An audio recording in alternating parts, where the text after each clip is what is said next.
Hey, what's going on, everyone? So today I want to sit down and really talk with you about the newest update for No Man's Sky. That's version 6.05.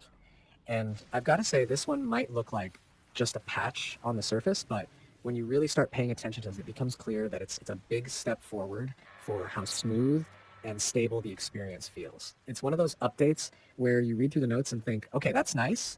But then when you're actually in the game building, exploring, flying around, or just hanging out with friends, you realize so many little frustrations you used to run into are suddenly gone. That's what I want to break down today with you. Not just listing out the fixes, but talking through what they actually mean when you're playing, how they change the way the game feels, and why this patch is a bigger deal than some people might think at first glance. Now, let's be honest, the main spotlight of this update is corvettes. If you've been spending any time in the game since the Voyager's release, you already know corvettes have been one of the biggest talking points in the community. They're new, they're customizable, they're flashy, and they're giving players another reason to keep coming back to the game. But along with that excitement came a bunch of issues. Things like weird teleport behavior, invisible collisions, parts not lining up right, multiplayer syncing problems. That kind of stuff can break immersion and really frustrate you when you're just trying to enjoy your new toy. Well, this patch puts a huge focus on cleaning all of that up, and I can tell you from experience, it's immediately noticeable. One of the first things I noticed is how teleporting to your Corvette actually works now.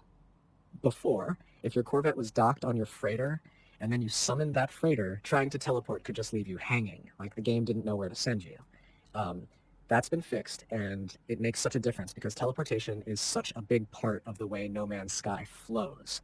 The whole game is built on letting you go from one place to another without sitting around waiting. So when that system feels unreliable, it's a real buzzkill. Now, the teleport system is reliable again, and I can't overstate how important that is for Corvette owners. And while we're still on the subject of Corvettes, let's talk about that invisible collision bug that was haunting landing pads. You'd come into land or move around, and suddenly it felt like you were bumping into something that wasn't even there. That's gone, which just makes movement around your Corvette way smoother. Same thing with the issue of Corvettes disappearing when you tried to approach them on freighter landing pads. That kind of bug breaks the sense of scale, right? One second you've got this massive ship, the next second it's just vanished into thin air. Now that's been polished up and your Corvette stays where it's supposed to, adding to that consistent, reliable feeling. One of the more subtle but honestly super satisfying changes is the option to apply color and material changes to all parts of a Corvette at once. If you're like me and you love customizing your ships, bases, and pretty much everything else, you know how tedious it can be to go through each individual part when all you want is a unified look. This little quality of life tweak makes customization so much more enjoyable. I've already spent way more time than I should have just experimenting with different color schemes because now it's actually fun to switch it up instead of a chore. Another fix that had me nodding my head is related to spacewalking. You know, when you'd leap out of your Corvette while it was moving and the whole thing felt kind of clunky and awkward, that's been improved so the experience feels smoother and more natural.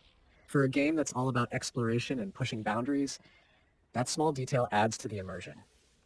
It feels less like the game is fighting you and more like it's supporting whatever wild idea you come up with, whether that's hopping out mid-flight to check something out or just testing the limits of the mechanics. Multiplayer players are going to appreciate this update in a big way too. Loading other players' Corvettes used to take a while, and there were times where their ships just didn't load in properly.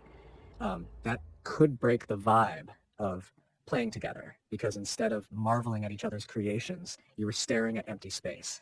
With this patch, those load delays are cut down, and it makes the shared experience so much better. That's one of the things I keep coming back to with this patch.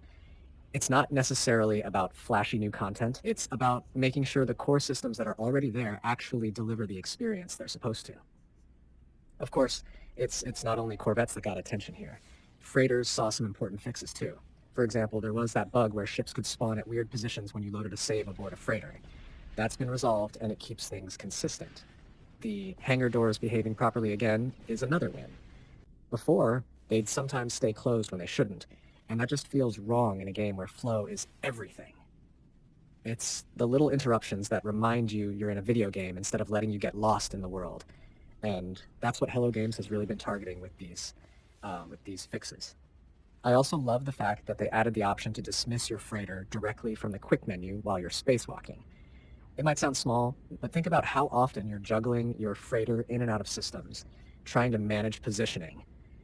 Having that quick dismiss option makes it so much smoother, and it's exactly the kind of thoughtful quality of life feature that players end up using constantly without even thinking about it. Something else that stood out to me is the work they've done with the creature discovery page. There were some weird bugs like creatures showing up transparent or their accessories attaching in all the wrong ways. That's been sorted, and it matters because discovery is such a core part of the No Man's Sky loop. It's not just about finding planets, it's about cataloging what you've seen, comparing notes with friends, and really feeling like a galactic explorer.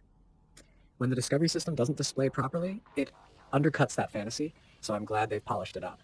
And then we've got some specific fixes that hit story missions, like Polo's dialogue chain that could get stuck. I don't know about you, but nothing is more frustrating than being mid-mission and realizing you can't progress because the game just won't give you the right dialogue. That's one of those things that might not affect every player, but for the ones it does, it's a game breaker. Having it resolved means fewer people are going to hit that wall and more are going to stay immersed in the flow of the game's progression. Now let's take a second to appreciate the optimizations and crash fixes. This patch has adjustments across PC, consoles, VR platforms like PSVR 2, and even specific devices like Steam Deck. For example, there was a crash related to building corvettes on Steam Deck, and that's now fixed. That's a deal because more and more players are experimenting with portable systems, and making sure the game actually runs there is part of what keeps the player base growing. Same goes for optimizations to visual memory usage and performance on consoles like PS5 and Xbox. It's these under-the-hood tweaks that people don't always notice right away, but absolutely feel over time as they get smoother frame rates, fewer hiccups, and a more reliable experience overall. I've also got to highlight the work they've put into the VR side of things. If you've ever played No Man's Sky in VR, you know it's incredible, but it's also demanding. Exiting build mode inside a Corvette, adjusting seat handle distance, crosshair positioning, those might sound like little technical things, but in VR, they make all the difference. When those mechanics feel off, you get pulled out of the immersion really fast. When they feel right, the sense of scale and presence is unbelievable. This patch leans into that and makes sure VR players aren't left out. Something that doesn't always get enough attention is the work they're doing on networking. They specifically mentioned optimizations to Discovery server traffic. That might sound boring, but it's huge. No Man's Sky relies on syncing data between thousands of players, everything from planet names to discoveries to ships. When the network side is inefficient, you feel it in the form of lag, longer load times, or data not syncing properly. When it's optimized, the whole game just feels more seamless, and you probably don't even think about it. That's the kind of invisible improvement that quietly improves the game for everybody. I also want to talk a little about the refiners on Corvettes. There was a bug where materials could just vanish from refiners placed on your Corvettes, and if you've ever lost a stack of valuable resources because of a glitch, you know how much that stings. That's been fixed, and it's a reminder of how much Hello Games listens to the player base. People report these problems, and the team makes sure they're addressed. It's one of the reasons the game has had such an incredible comeback story.